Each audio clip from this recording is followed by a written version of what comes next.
دیکھیں پہلے تو میں اس بات پہ کمنٹ کرنا چاہوں گا کہ ساتھ صاحب سے بھی آپ نے پوچھا کہ کوئی اور حکومت ہوتی کیا وہ اس اضافے کو روک سکتی تھی؟ بالکل نہیں روک سکتی تھی. پی ڈی ایم حکومت ہوتی, پی ٹی آئی حکومت ہوتی, یہ نہیں روک سکتی تھی. بلکہ یہ جو پیٹرولیم ڈیولپمنٹ لیوی لگائی گئی یہ تو پی ٹی آئی دور میں کمٹمنٹ کی گئی تھی. ہاں اب وہ 60 روپے اس پہ لگ چکی ہے پیٹرول پہ, 50 روپے ڈیزل پہ, اور وہ میکسیمم اس کو اچیو کر چکی ہے. ابھی جو قیمتوں میں اضافہ ہوا کہ جس طرح آپ نے انٹرو میں بھی کہا کہ روپیہ تو مستحکم ہو رہا ہے, پھر یہ اضافہ کیوں ہو رہا ہے؟ عالمی مارکیٹ میں جو پیٹرول کی قیمتیں ہیں وہ بڑھتی چلی جا رہی ہیں. مثال کے طور پہ میرے سامنے جو اس وقت ڈیٹا ہے, 4 ستمبر کو ہم نے $99 فی بیرل پہ تیل خریدا, پھر 97 پہ آیا, پھر 98 پہ گیا, پھر 100 پہ گیا, اور جو ہم نے 13 تاریخ کو پیٹرول یہ جو آئل خریدا عالمی مارکیٹ سے وہ $102.79 میں ہم نے فی بیرل خریدا. اچھا جب عالمی مارکیٹ میں 99 اور 98 پہ تھی اس وقت ہماری کرنسی کافی گری ہوئی تھی, اور اب کرنسی سٹیبل ہوئی ہے تو عالمی مارکیٹ میں قیمتیں تقریباً $3-4 کا اس میں فرق آیا ہے. تو فی لیٹر جو امپیکٹ آیا ہے وہ کافی زیادہ نہ صرف عالمی مارکیٹ کا آیا ہے بلکہ اس میں ڈیلر مارجن میں بھی اضافہ ہوا ہے. فریٹ چارجز جو ہیں وہ فی لیٹر بڑھے ہیں تقریباً $2 کے لگ بھگ.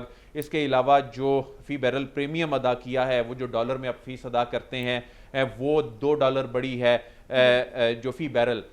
تو اس کے علاوہ جو تمام یہ جو چارجز, عدیل آپ کی بات سے لگ رہا ہے کہ کسی کا قصور نہیں ہے, یہ تو ہونا ہی تھا, غریب آدمی پہ یہ بوجھ تو کسی کا قصور نہیں ہے. اچھا اس میں آپ کو ایک بات بتاؤں کہ ہمیں حقیقت پہ بات کرنی چاہیے.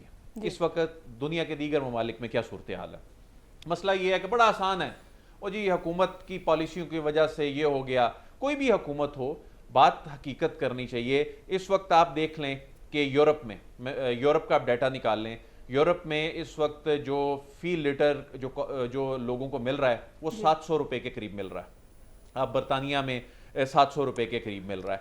تو یہاں پر گزارش یہ حقیقت ہے کہ وہاں کی میری عرض سن لیں, یہ حقیقت ہے کہ وہاں لوگوں کی بائنگ پاور زیادہ ہے, یہاں بائنگ پاور کم ہے. دوسرا یہاں پر جو دوسرا ظلم ہوتا ہے وہ یہ ہوتا ہے کہ پیٹرول کی قیمت ابھی بڑھتی ہے تو اس کا جو نفسیاتی اثر ہے وہ فوری طور پر ہمارے یہاں پر جو بیٹھے ہوئے لوگ ہیں, میں آپ ہی ہیں نا, جو فوری طور پہ ہم منتقل کرتے ہیں. یہ جو دکان پہ بیٹھا ہوا عام دکاندار ہے یا کوئی منڈی میں بیٹھا ہوا, سبزی منڈی میں, اناج کی منڈی میں بیٹھا ہوا, وہ فوری طور پہ منتقل کرتا ہے. اس میں ہم خود بھی ذاتی طور پہ کوئی کسر نہیں چھوڑتے. پھر ہماری انتظامیہ کی ناکامی ہے, ملک بھر میں ضلعی انتظامیہ مکمل طور پہ ناکام ہے, ان کی جو بنیادی ذمہ داری ہے. اب یہ جو پیٹرول کی قیمتوں سے مہنگائی کا طوفان آتا ہے, اس میں پیٹرول کی قیمتوں سے زیادہ ہماری اپنی نااہلی, نالائکی, ہماری لالچ اور ہمارے یہ اپنے کام ہیں جو بہت زیادہ ہم پاس آن کر دیتے ہیں. باقی جہاں تک معاملہ ہے کہ ہم جب اس کا کمپیریزن کرتے ہیں, جس طرح میں نے کہا کہ وہاں $700 فی لیٹر پڑ رہا ہے, ہمارے یہاں بائنگ پاور بڑھانے کی ضرورت ہے. باہر کے ملک کی بات کر رہے ہیں, بالکل وہاں پر عوام ٹیکس بھی دیتی ہے, جی وہاں پہ ان کو سہولیات بھی تو دی جاتی ہیں نا. یہاں پہ تو صرف مہنگائی ہی مہنگائی ہے, ریلیف کہاں پر ہے؟ بس آپ یہ کہتے ہیں کہ 24 کروڑ کے ملک میں چند ہزار بندے ٹیکس دیں اور سہولیات سب کو یورپ والی چاہیے. آپ چاہتے ہیں کہ یہاں پر جو گزارش عدیل صاحب یہ ہے, سیلریڈ کلاس دے. جی ساتھ صاحب گزارش یہ ہے سر آپ کی اجازت سے کہ لوگ جو سن رہے ہیں نا ہماری بات کو, وہ اس سے بڑے کانٹیکس میں دیکھ رہے ہیں. ہمیں پوری بات بتانی چاہیے. مسئلہ یہ نہیں ہے, تکلیف یہ نہیں ہے کہ انٹرنیشنل کرائسس کے اندر میری گزارش پوری سن تو لیں. حقیقت بات ہے کہ آپشن کیا ہے, آپ لوگوں کو آج یہ بھی بتائیں اس پروگرام میں کہ کیا کرنا چاہیے تھا. مثال کے طور پہ آپ منسٹر ہیں, آپ پیٹرولیم کے منسٹر ہیں, فائنانس منسٹر ہیں, آج آپ حل بھی بتائیں اس میں کیا ہو سکتا تھا. کچھ بھی نہیں آپ کر سکتے, مارجن ہی نہیں ہے آپ کے پاس. اگر آپ میری بات سن لیں, پاکستان تحریک انصاف کی حکومت میں جب وہ IMF کے ساتھ معاہدہ ہو رہا تھا تو آپ نے وہ 60 روپے لگانے ہی لگانے تھے اس کے اوپر.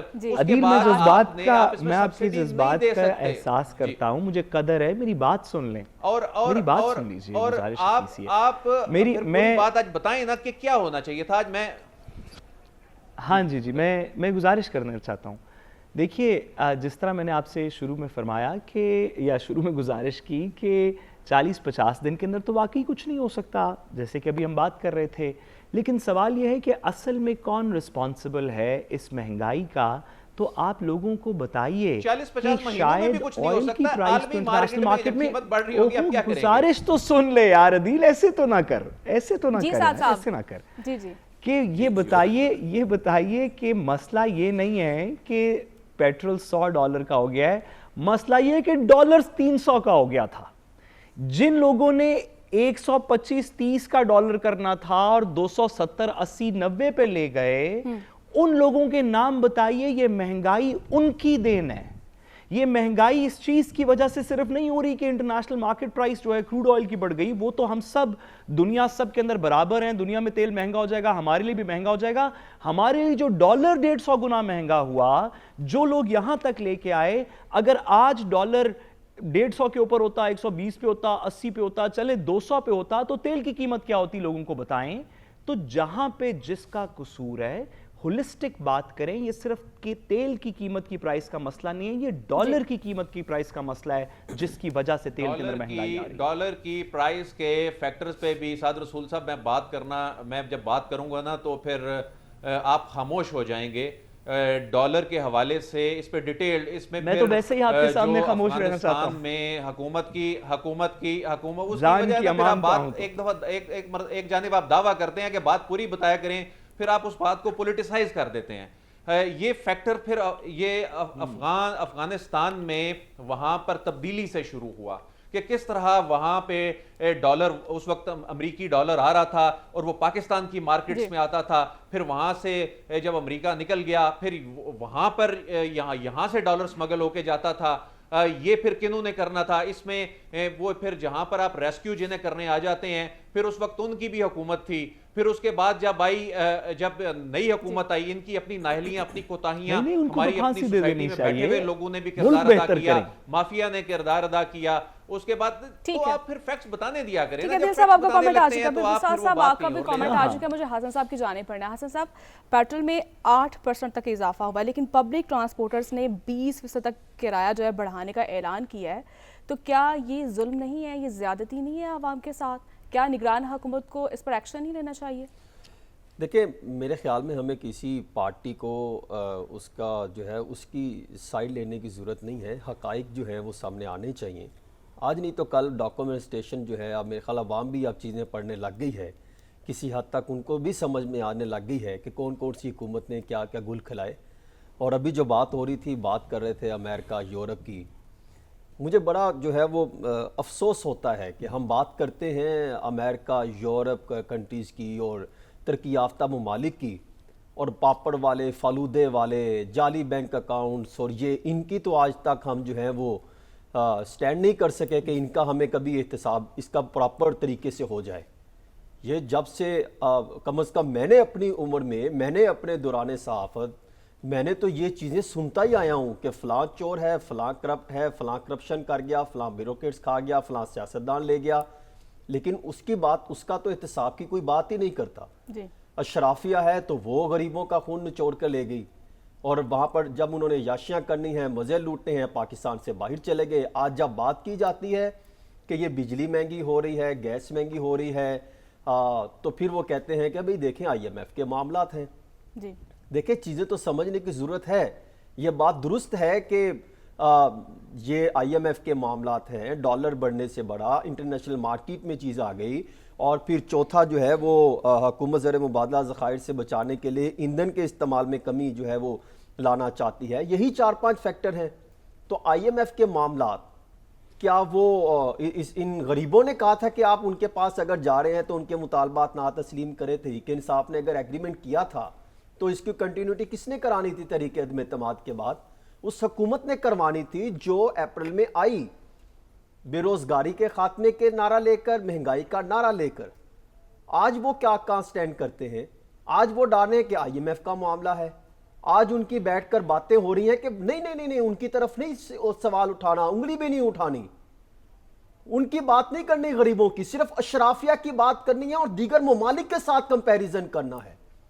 تو پھر یہ جو اتنے پلندے جو انہوں نے ملک پہ ڈاکہ مارا، لوٹ مار کی، غریبوں کے جو ہے وہ ٹیکسوں کو لوٹ کر باہر لے گئے، ان پر پھر کون بات کرے گا؟ پھر چپ کر دیں سارے، پھر خاموش ہو جائیں، پھر عوام تب جو ہے وہ پوچھتی ہے کہ بھئی ان کا احتساب ہونا چاہیے، تو پھر ہونا چاہیے۔ ابھی آپ دیکھیں جو بات ہو رہی تھی کہ جناب پٹرول پر 125.25 روپے ہم ٹیکس دیتے ہیں پٹرول پر، 1 لیٹر پٹرول پر، اور ڈیزل پر 95.45 روپے فی لیٹر ٹیکس دیتے ہیں۔ جی تو آپ نے بجلی پر دیکھ لیں تو 88% ٹیکس دیتے ہیں۔ آپ ایک اور بھی ٹیکس عائد کر دیں، استقبالیہ ٹیکس 10 روپے وہ بھی لگا دیں۔ کبھی نواز شریف صاحب نے پاکستان آنا ہوگا، کبھی بلاول بھٹو زرداری صاحب نے آنا ہوگا، کبھی زرداری صاحب نے آنا ہوگا، کبھی شہباز شریف نے آنا ہوگا، کبھی قائد وہ PTI کے کچھ رہنماؤں کارکنان نے آنا ہوگا، تو آپ ان پر وہ ٹیکس جو اکٹھا ہوگا تو آپ اس پر لگائیں، چھوڑ دیں غریبوں کی بات۔ غریبوں کی بات کریں تو آپ انٹرنیشنلی آپ موازنہ شروع کر دیں، غریبوں کی بات کریں، IMF کا معاملہ تھا وہ نہیں کر سکا۔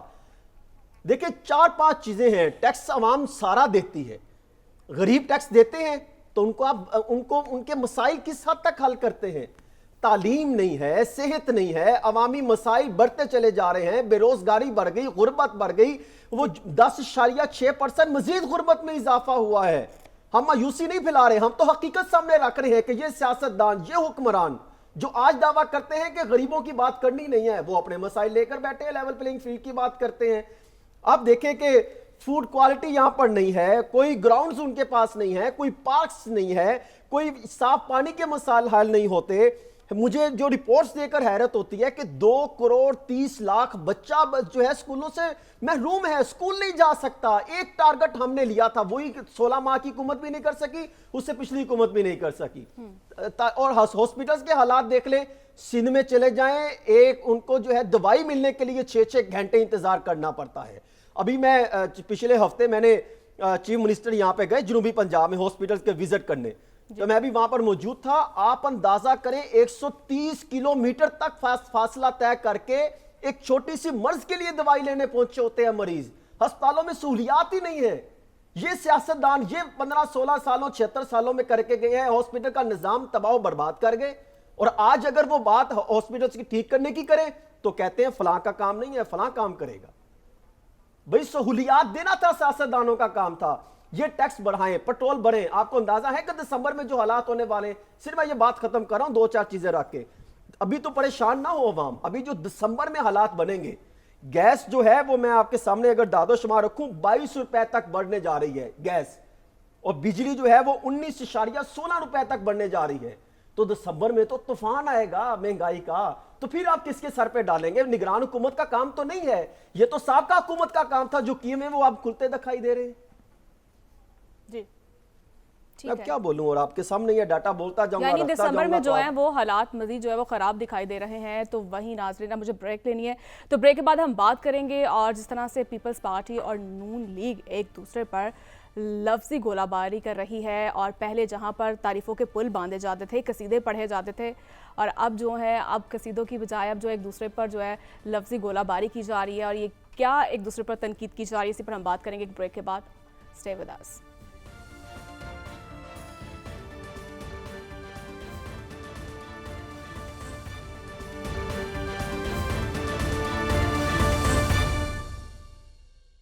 ویلکم بیک ناظرین، اور اب بات کریں گے جس طرح سے پیپلز پارٹی اور مسلم لیگ نون میں ایک بڑا اتحاد تھا، اور جب PDM حکومت کا حصہ تھے تو ایک دوسرے کے قصیدے پڑھے جاتے تھے، تعریفوں کے پل باندھے جاتے تھے، لیکن جو ہی حکومت ختم ہوئی ہے تو اب یہ صورتحال بن چکی ہے کہ لفظی نوک جھوک کا سلسلہ اس قدر بڑھ چکا ہے، جہاں پر پیپلز پارٹی کی جانب سے جو ہے کچھ اعتراضات بھی اٹھائے جا رہے ہیں، کچھ سوالات بھی اٹھائے جا رہے ہیں، اور فیصل کریم کنڈی صاحب نے کہا ہے کہ سندھ میں کسی سیاسی جماعت کے جانے پر پابندی نہیں ہے، اور پیپلز پارٹی نے کبھی بے ساکھیوں کا سہارا نہیں لیا ہے۔ کیا گفتگو کی ہے، پہلے وہ سن لیتے ہیں۔ تو وہیں ندیم افضل چند صاحب بھی کہہ رہے ہیں کہ کوئی ووٹ کو عزت دینے کے نظریے سے بھاگا ہے تو ہمارا کیا قصور ہے، پنجاب ہی نون لیگ کے لیے گڑا بن چکا ہے۔ ان کی بات بھی سن لیتے ہیں۔ تو ناظرین وہیں حنیف عباسی صاحب بھی کسی سے پیچھے نہیں رہے اور انہوں نے بھی کہا کہ پیپلز پارٹی کے پاس صرف بھٹو زندہ کا صرف نعرہ ہے اور کارکردگی صرف اور صرف 0/0 ہے. ان کی بات بھی سن لیتے.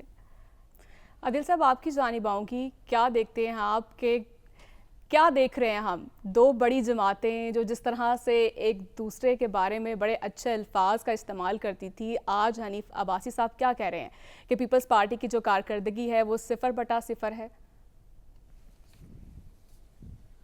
وہ تو ایک غیر فطری الائنس تھا, وہ تو ایک خاص مقصد کے لیے بنا تھا اور اس مقصد میں بھی وہ بدنامی کمانے کے سوا کچھ ہاتھ نہیں آیا, اور جو قوانین ختم کرنے آئے تھے وہ جاتے جاتے چیف جسٹس صاحب نے آخری دن ریوائیو کر دیے, تو ان کا تو ہو گیا گھاٹے کا سودا.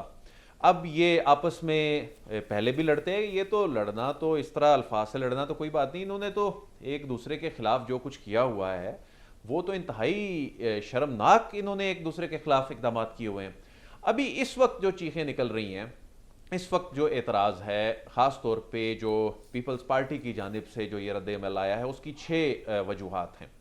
ایک وجہ تو یہ ہے کہ پیپلز پارٹی یہ سمجھتی ہے کہ جو وفاق میں نگران حکومت ہے, اس نگران حکومت میں 4 شخصیات ایسی ہیں جو نون لیگ کے ساتھ بہت کلوز رہی ہیں, اگرچہ وہ نون لیگ کے ساتھ ابھی اس طرح سے وابستہ نہیں ہیں, لیکن بڑی کی پوزیشنز پہ انہوں نے ان کے ساتھ کام کیا ہے. پھر ان کا دوسرا اعتراض یہ ہے کہ نون لیگ آگے لیڈنگ رول جو ہے ان کا ہوگا اگلے سیٹ اپ میں, یہ ان کا پوائنٹ آف ویو ہے, اور پھر انہیں جو آگے ان کا رول نظر آ رہا ہے تو اس میں ان کا حصہ نظر نہیں آ رہا. تو ایک اور خدشہ یہ ہے کہ جو نگران حکومت جو کہ انہوں نے ہی بنائی لیکن اب وہ چبھنے لگی ہے, وہاں پر کچھ کیسز بن رہے ہیں کچھ شخصیات کے خلاف, اور جو ان کے بڑے کچھ قریبی لوگ تھے وہ زد میں آ رہے ہیں. یہ جو کریک ڈاؤنز اور جو مختلف جو نگران حکومت وہاں پر اقدامات اٹھا رہی ہے. پھر انہوں نے تو ایک دن بلکہ انہوں نے تو گھنٹے کیلکولیٹ کر کے رکھے ہوئے تھے کہ حکومت سے باہر رہنا کتنا گھاٹے کا سودا ہے اور حکومت کے اندر رہنا کتنا فائدے کا سودا ہے. تو انہوں نے حکومت ان کو نظر آ رہا ہے, ظاہر ہے الیکشن جو 90 دن کے اندر تھے وہ تو ہو نہیں سکتے, اور جو معاملہ آگے طول پکڑتا جا رہا ہے تو اس کا سب سے زیادہ نقصان انہی کو ہوگا. ظاہر ہے جب اگر یہ تمام چیزیں کامیاب ہوتی ہیں, اسٹیبلٹی آتی ہے, جو بہت سے لوگ وہاں دندناتے پھر رہے تھے یا ان کو فائدہ پہنچا رہے تھے کسی نہ کسی طریقے سے فائنینشلی یا کسی اور طریقے سے, ان پہ ہاتھ پڑتا ہے تو اگلے الیکشن میں ان کے لیے مشکلات بڑھ جائیں گی. یہ وہ وجوہات ہیں جن کی وجہ سے ان کا جو رد عمل ہے وہ آ رہا ہے. اور دوسری بات یہ ہے کہ اب یہ اپنی سیکنڈ ٹیئر کی لیڈرشپ سے جو زبان استعمال کروا رہے ہیں, انہوں نے میدان میں اتارا ہے تاکہ کل کو اکٹھا بھی بیٹھنا پڑے تو وہ کہیں گے جی یہ چھوٹے تھے, انہوں نے ان سے غلطی ہو گئی, لیکن اب عوام کو کچھ تو بتانا ہے, کارکردگی تو ہے نہیں ہے. تو اب ایک دوسرے کو اس طرح سے اب کرٹیسائز کر کے, ان کے بڑوں کو کرٹیسائز کر کے, گالی نکال کے ہی کوئی یہ کیتھارسس کرنے کا کوشش کر رہے ہیں. اب خود تو ڈیلیور کرنے میں ناکام رہے, کسی کی کوئی کارکردگی نہیں, لیکن میں حیران ہوتا ہوں کہ جب ایک جماعت کے ایک نوجوان لیڈر یہ کہتے ہیں کہ جب وہ وزیر تھے تو ان کی بڑی شاندار کارکردگی تھی, لیکن کارکردگی تو پچھلی حکومت میں بیٹھی ہوئی کسی وزارت کی نہیں تھی, لیکن اب ایک واحد رستہ یہی بچ گیا ہے عوام میں جانے کا کہ اب ایک دوسرے کے خلاف اس طرح سے سیاست کریں. ٹھیک ہے, ایک دوسرے کے خلاف سیاست کریں. صاحب آپ کی جانب آؤں گی, جس طرح سے مریم صاحبہ آج نون لیگ کے دورے حکومت کی مثالیں دے رہی ہیں اور وہ کہہ رہی ہیں اندھیرے جو ہیں بالکل وہ ختم ہونے والے ہیں, آپ کو کیا لگتا ہے؟ مجھے پوری طرح یقین ہے مریم صاحبہ کی بات پہ. کس کو نہیں ہوگا؟ میرا تو خیال ہے کہ اگر اس ملک کے طول و عرض میں پوچھ لیا جائے کہ کسی کو کسی بھی بات پہ اگر یقین ہے تو کس کی بات پہ یقین ہے, تو میرا خیال ہے کہ تمام پاکستان کی عوام یک جملہ ہو کے یہ کہے گی کہ ہمیں مریم نواز صاحبہ کی بات پہ یقین ہے, اور ان کی اس بات پہ یقین ہے کہ نواز شریف صاحب کے آتے ہی اس ملک میں دودھ کی نہریں اور شہد کی نہریں بہنی شروع ہو جائیں گی اور اندھیروں کا سفر پاکستان کا ختم ہو جائے گا اور ہم اپنی روشنی کی طرف گامزن ہوں گے. مجھے اس بات کا یقین ہے, نہ صرف اس بات کا کہ مریم صاحبہ درست فرما رہی ہیں, بلکہ اس بات کا بھی کہ سارے پاکستان کے دل کی آواز کی وہ نمائندگی کر رہی ہیں. بلکہ میں کہتا ہوں کہ اگر کسی کو اس میں شک ہے, اگر کسی کا خیال ہے کہ بات درست نہیں, تو آئیے الیکشن کروا لیتے ہیں. اگر آپ آج الیکشن کروا لیں اور عوام سے پوچھ لیں تو نواز شریف صاحب کو مجھے یقین ہے 100 میں سے 110 ووٹ ملیں گے, جو کہ جب ری کاؤنٹنگ ہوگی تو 100 میں سے 103 رہ جائیں گے. جی ٹھیک ہے, اس کے ساتھ ہی مجھے بریک کی جانب ناظرین بڑھنا ہے اور اس پر ہم بات کریں گے بریک کے بعد. نواز شریف کی واپسی کے حوالے سے کیا واقعی جو حالات ہیں ان کے لیے سازگار ہوں گے, اس پر ہم بات کریں گے ایک بریک کے بعد.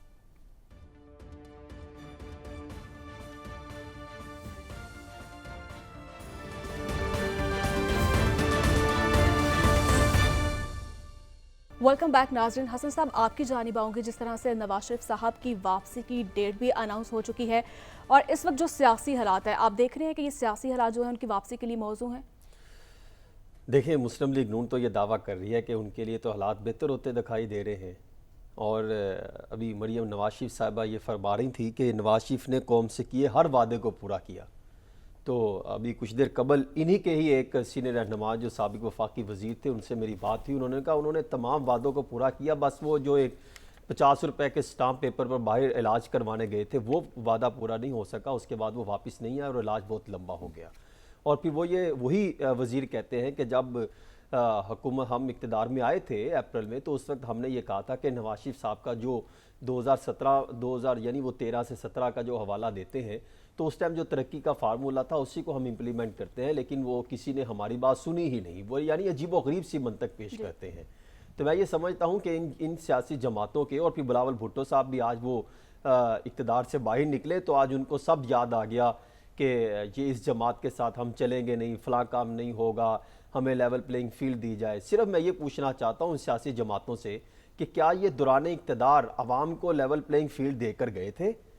نہیں دے کر گئے نا. عوام کے ساتھ جو برا حال کر کے گئے, آج جب ان کے ساتھ ہوتا دکھائی دے رہا ہے تو پھر یہ جو ہے وہ عوام کے سامنے جا رہے ہیں. عوام کے سامنے اصول بھول گئے, اخلاقیات بھول گئی, ضابطے پکڑ کے انہوں نے اڑا دیے, سب کچھ ختم کر دیے. ایک اس حد تک الزام تراشی پر چلے گئے کہ عوام کو جو خود معاشرے سکھانے آئے تھے, جو خود اخلاقیات سکھانے آئے تھے, آج خود تمام حدیں پار کرتے دکھائی دے رہے ہیں. خود جو ہے ایک دوسرے کے سامنے ہے. اسی پلیٹ فارم پر عدیل ورائش صاحب, میں, سعد رسول صاحب یہ بات کہتے رہے جب یہ 16 ماہ پی ڈی ایم کی حکومت چلتی رہی کہ جیسے یہ اقتدار سے نکلیں گے تو یہ عوام میں رونا ڈال دیں گے. عوام کو سامنے رو کر ان کے مفادات, اپنے مفادات کو سامنے رکھ کر ان کی ترجیحات ان کو اپنی طرف مائل کرنے کی کوشش کریں گے. ان کی نظر میں کوئی عوامی ٹچ نہیں ہے, ان کی ذہن میں کوئی عوامی مسائل کی فکر نہیں ہے, ان کو صرف اپنے مسائل کی فکر ہے. کیوں؟ کیونکہ آپ دیکھیں منی چینجر, آپ کو پتہ ہے 11 منی چینجر پکڑے گئے ہیں, اور میری اطلاعات کے مطابق انہوں نے 52 سیاستدانوں کے نام اگل دیے ہیں, اور انہوں نے کہا ہے کہ یہ سیاستدان ہے کہ جو اربوں روپے, کروڑوں روپے کس طریقے سے حوالہ ہنڈی کے ذریعے پیسے باہر بھجواتے ہیں. اور پھر میرے خیال میں 52 کے قریب 53 کے قریب بیوروکریٹس بھی ہیں, اور 9 جو ہیں وہ بزنس مین ہیں کہ کس طریقے سے پاکستان کا پیسہ باہر لے کر گئے. ان کو جب ایف بی آر بلائے گی, ان سے پوچھ گچھ کرے گی تو پھر ایک طوفان آئے گا. ان کو نظر آ رہا ہے کہ اب بنیادی طور پہ یہ معاملہ کھلے گا. تو اور دوسری بات یہ بات کہتے ہیں کہ نیب کا ہمیں خوف ہی نہیں ہے. بھئی اگر آپ کو نیب کا خوف نہیں ہے تو مشترکہ طور پہ اعلان کریں کہ تمام جن پر الزامات لگے ہیں ان کا میرٹ اور شفافیت کی بنیاد پر ان کا احتساب ہونا چاہیے. اور رہی بات نواز شریف صاحب کی, اللہ کرے نواز شریف صاحب پاکستان آ جائیں. سعد رسول صاحب نے اسی پلیٹ فارم پر وعدہ کیا تھا کہ ہم ان کو ریسیو کرنے جائیں گے, تو میں تو اس جو ہے وہ دن کا انتظار کر رہا ہوں کہ وہ پاکستان آئے, انتخابات ہوں, عوام کو کچھ سکون ملے کہ وہ قائد, ہم بھی عدیل کی گاڑی میں بیٹھ جائیں گے. پتیوں کا ٹرک بھی آپ نے تیار حسن, آپ اور میں بھی عدیل کی گاڑی میں بیٹھ جائیں گے, چلیں گے سارے اکٹھے. دیکھیں ہم تو چاہتے ہیں کہ آپ اور میرے اور پوری عوام کے دلوں کے پرائم منسٹر پاکستان آئے. سعد رسول صاحب اگر انہوں نے, عدیل صاحب چلا رہے ہوں گے گاڑی, ہم بھی ساتھ چلیں گے, پھر علاج بھی وہیں سے شروع ہوگا. سعد رسول صاحب اگر انہوں نے کہہ دیا کہ علاج بھی وہیں سے شروع ہوگا, پھر کیا کریں گے؟ بس پھر صبر کا پیمانہ پکڑی رکھیں گے اور دعا کرتے رہیں گے جیسے آج کر رہے ہیں. ٹھیک ہے سر صاحب، جس طرح سے مریم صاحبہ ہمیشہ 2017 کی حکومت کا حوالہ دیتی ہیں، جبکہ 2018 میں بھی ان کی حکومت رہی اور پچھلے 16 ماہ بھی مسلم لیگ نون کی حکومت رہی، کیا وجہ ہے کہ اس کی ذمہ داری کیوں نہیں لیتی ہیں وہ؟ نہیں دیکھیے، ایسے زیادتی نہ کریں، یہ زیادتی نہ کریں کہ مریم نواز صاحبہ کوئی کام غلط کرتی ہیں۔ ایسی بات تو بالکل میرا خیال ہے کہ پاکستان میں آپ کو کوئی شخص ایسا نہیں ملے گا جو اس بات کو قبول کرے، اور اگر آپ نے زیادہ اس بات پہ انسسٹ کیا کہ مریم نواز صاحبہ کوئی غلطی بھی کر سکتی ہیں، تو میں اپنے بیورو چیف عدیل بڑائچ صاحب سے کہوں گا کہ آپ کے خلاف سخت سے سخت ایکشن لیں، کیونکہ پاکستان میں اس طرح کی بات کی کوئی جگہ نہیں ہے۔ مریم نواز صاحبہ جو کرتی ہیں وہ صحیح کرتی ہیں، اگر وہ ذمہ داری نہیں لے رہی تو ان کی ذمہ داری نہیں ہوگی، اور جب ان کی ذمہ داری ہوگی تو آئی ایم شیور کہ وہ ملک اور قوم کے وفا کے وسیع ترین مفاد میں بڑھ کے کسی اچھی چیز کی ذمہ داری قبول کریں گی۔ پلیز اتنا زیادتی نہ کریں، آپ مجھے لگ رہا ہے کہ جمہوریت کے خلاف ہیں، اور جمہوریت کے خلاف لوگ ہمیں پسند نہیں۔ دیکھیں نا، 2018 میں بھی شاہد خاقان عباسی تھے تب پرائم منسٹر، اور تب شہباز شریف صاحب تھے۔ ایسی کیا وجہ جو شہباز شریف صاحب جو ایسا کام نہیں کر پائے ہیں، جو وہ ذمہ داری لینے سے کتراتے ہیں؟ یہی سوال میں عادل آپ سے بھی کروں گی۔ دیکھیں، ان کو تو جب معلوم تھا، جب یہ اس میدان میں کود گئے، انہیں سمجھ آ گئی کہ اب ان کے بس کی بات نہیں ہے، تو انہوں نے 2002 کے شروع میں ہی یہ حکمت عملی بنا لی تھی کہ اب ہم آ تو گئے ہیں۔ ایک دفعہ انہوں نے جان بھی چھڑانے کی کوشش کی تھی ویسے حکومت سے، اس میں پھر ایک اور سیاسی جماعت اور ان کے قائد کے ایک بڑے سیاسی بلنڈر کی وجہ سے اس وقت انتخابات نہیں ہو سکے تھے، لیکن ان کی حکمت عملی یہی تھی کہ ہم نے اس کی اونرشپ نہیں لینی، ہم نے بات کرنی ہے کہ 2017 ہم 2017 تک بات کریں گے، ابھی بھی یہ بیانیہ بنائیں گے، وہ کتنا کامیاب ہوتا ہے، وہ کتنا نہیں، یہ فیصلہ ہو چکا تھا، اور یہ 25 مئی کو اگر اس وقت سابق پرائم منسٹر سڑکوں پہ نہ نکلتے تو یہ حکومت سے نکلنے کے لیے یہ تیار تھے، لیکن ان کی ضد تھی کہ سڑکوں پہ آنا ہے، سارے تو قصور پھر اس کے بعد ان جماعتوں کے پاس ظاہر آپشن نہیں تھا کہ وہ کنٹینیو کرتے۔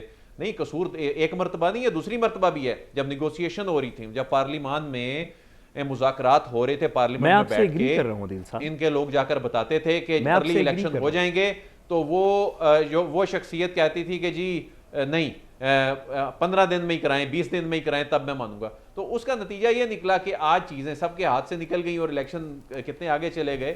تو یہ سیاسی بلنڈرز تو ہیں نا، اب یہ چیزیں تو بڑی واضح ہو چکی ہیں کہ اس وقت اگر انا اور ضد اس پہ نہ یہ لوگ گئے ہوتے، انہوں نے اپنی سیاست کے صرف اپنی سیاست بچانے کے پیچھے نہ گئے ہوتے، آج ملک میں 5 سالہ منتخب حکومت ہوتی، چاہے وہ کسی بھی جماعت کی ہوتی، لیکن ان کی انائیں لے بیٹھی۔ نہیں عدیل صاحب، اگر وہ ان کی ضد کس کی ہوتی یہ بھی بتا دیں، اگر ضد اور انا ان کی تھی تو یہ 16 سالہ میں بھی ضد اور انا ہی بتا دیں، باقی چیزیں تو بتا دیں کہ وہ کس کی ہوتی۔ ٹھیک ہے، بالکل صاحب، بالکل اب پروگرام کا جو وقت ہے ختم ہو چکا ہے۔ جس طرح سے پی ڈی ایم حکومت معاشی تباہی کا سبب بنی ہے، یہ تو آنے والا وقت ہی بتائے گا کہ کتنی مشکلات جو ہیں وہ سابقہ پی ڈی ایم حکومت کے لیے بڑھ چکی ہے۔ اسی پر ہم مزید بھی بات کریں گے، لیکن آنے والے پروگرامز میں اس کے ساتھ مجھے اجازت دیجیے، اللہ حافظ۔